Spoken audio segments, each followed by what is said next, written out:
Ma'am, I don't work here, by user liuo_0901. For good clarification, I work in a well-known bookstore in my country. My uniform is a white blouse with a cactus green fabric apron with the name of the bookstore embroidered on it. I usually wear a bun. Normally on my lunch break I usually go to the cafe next to the bookstore. I'm already a regular customer and both the owner and most of the employees know me by my name. Keeping that in mind, the situation was this. I went to my lunch break as I normally do. As it's really close I don't see the point in taking off my apron. I joined the queue for my much desired snack and tea. When I finished my order I sat down next to the counter and started talking to one of the people in charge.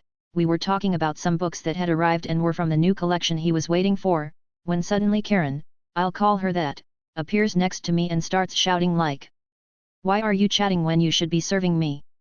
I honestly don't understand these people," she continued shouting and drawing the attention of the entire establishment. I looked at the worker next to me, and we didn't understand. But then Karen pulled me over. She was sitting on a bench, and started shouting about how useless I was, and that she was going to report me to my boss. It must have taken about 10 minutes for me to react. Me, ma'am, there must be something wrong, I don't work here.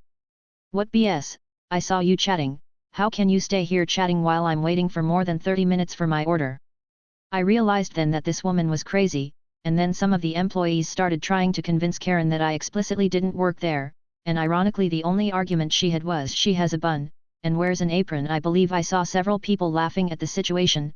After a few long minutes, she got upset and said she wanted to talk to the boss, but Arthur, a young man in his 50s, appeared and started talking to Karen, who still insisted that I was an employee there, and then Arthur sent her out and handed the money into her hand, and pushed her outside the cafe, while she was shouting that she was going to call the police.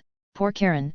The cafe has internal cameras and there were several customers in the store, including my manager, who when we started to return to the bookstore she laughed at the situation, and the coffee discussion became a topic of conversation throughout the week. Smiley face.